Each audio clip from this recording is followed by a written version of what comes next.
ओम नमः शिवाय दोस्तों, स्वागत है मेरे चैनल सनातन सागाज़ में। आपका एक बार फिर एक नई कहानी लेकर मैं आज फिर आपके सामने प्रस्तुत हुआ हूँ। ये कहानी है भगवान शिव के भक्त सुकर्ण की। कुछ लोगों को हो सकता है सुकर्ण के बारे में पता हो, कुछ लोगों को नहीं पता हो।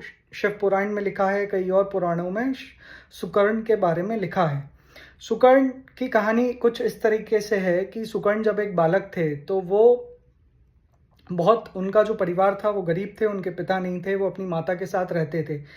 तो उनके घर खाने को भी ज़्यादा कुछ होता नहीं था। तो एक दिन उन्हें बहुत ज़्यादा भूख लगी थी और घर में कुछ खाने को भी नहीं था और उनकी माता बीमार थी। तो वो ऐसे ही जंगल में जा रहे थे, तो वहाँ पे उन्होंने एक शिवलिंग देखा। शिवलिंग के बगल में एक बेलपत्र का पेड़ था जिसमें बिल्वा फल भी था बेलपत्र के साथ। तो क्योंकि वो छोटे थे तो उनका हाथ पहुँच नहीं रहा था बिल्वा फल तक।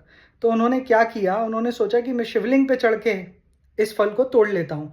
हालांकि क्योंकि वो इतने छोटे थे तो उन्हें पता नहीं था कि शायद इससे अनादर हो रहा है शिवलिंग का या नहीं हो रहा है, ये मुझे नहीं करना चाहिए। वो तो उन्होंने अपने भोलेपन में किया, वो शिवलिंग पे चढ़े और बिल्वा फल तोड़ने की कोशिश किया। तो धूप बहुत थी तो उनको पसीना आया तो उनसे वो पसीना बह के शिवलिंग पे चला गया और उसका अभिषेक हो गया जाने अनजाने में। और फिर उन्होंने जब बिल्वा फल तोड़ने का प्रयास किया तो एक बेलपत्र का भी जो पत्ता होता है जिसमें 3 पत्ते होते हैं, वो भी जाके शिवलिंग पे गिर गया। फिर उन्होंने फल तोड़ने की कोशिश करी पर फल नहीं उनको प्राप्त हुआ। वहाँ से गुजर रहे कुछ लोग, उन्होंने उनको देखा और सबको बुलाया, इकट्ठा किया लोगों को और देखा कि ये बालक क्या अनादर कर रहा है भगवान शिव का और शिवलिंग का, इस मूर्ख को पकड़ के दंड दो। तो सबने उन्हें उतार दिया नीचे और क्योंकि वो बहुत ही छोटे थे तो उन्हें दंड नहीं दिया, बहुत बुरी खरी खोटी सुनाई उन्हें और सुना के बोला तू पापी है, तू मूर्ख है, तुझे भगवान शिव कभी माफ़ नहीं करेंगे, तुझसे कभी प्रसन्न नहीं होंगे, तुझे वो दंड देंगे, ये कहते हुए चले गए।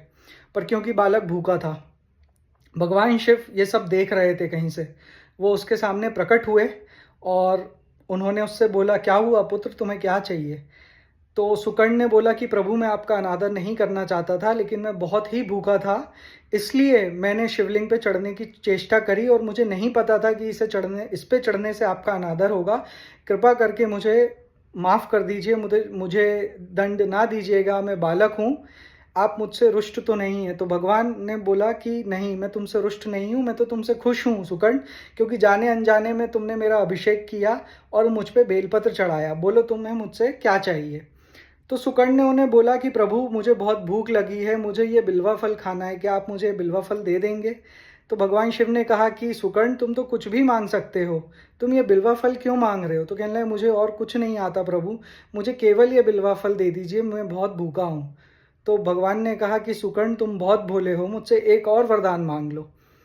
तो सुकर्ण ने बोला कि भगवान मेरी माता बहुत बीमार है और वो दिन रात मेरे मामा को याद करती रहती है। वो बोलती है जब मेरे मामा आएंगे तो बहुत सारे फल, फूल, मिठाई और खिलौने मेरे लिए लेके आएंगे, तो क्या आप मेरे मामा को घर भेज देंगे?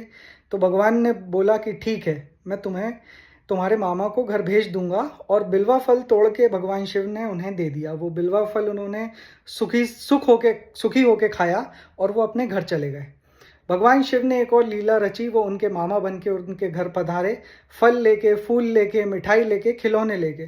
पर यह बात केवल उनके माता को पता थी, सुकर्ण के माता को पता थी कि उनके जो मामा हैं वो अब इस दुनिया में नहीं है, और भगवान शिव को भी ये बात पता थी। लेकिन सुकर्ण का मन रखने के लिए, क्योंकि उस बच्चे को वरदान दिया था भगवान शिव ने, वो उसके घर गए, उसकी माता से बात करी और उनकी माता समझ गई ये और कोई नहीं भगवान शिव हैं। उन्होंने उनके चरण स्पर्श किए और बोला, भगवान आपने जो हमारे लिए किया है वो कोई और नहीं कर सकता।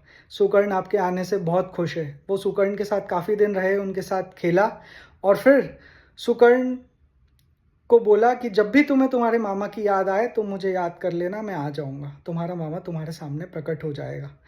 तो ये है भगवान भोलेनाथ, भगवान शिव, सर्वशक्तिमान महादेव की एक और कहानी। जैसे उनके भक्त भोले हैं वैसे ही वो भोले हैं और अपने भक्तों के लिए वो कुछ भी कर सकते हैं।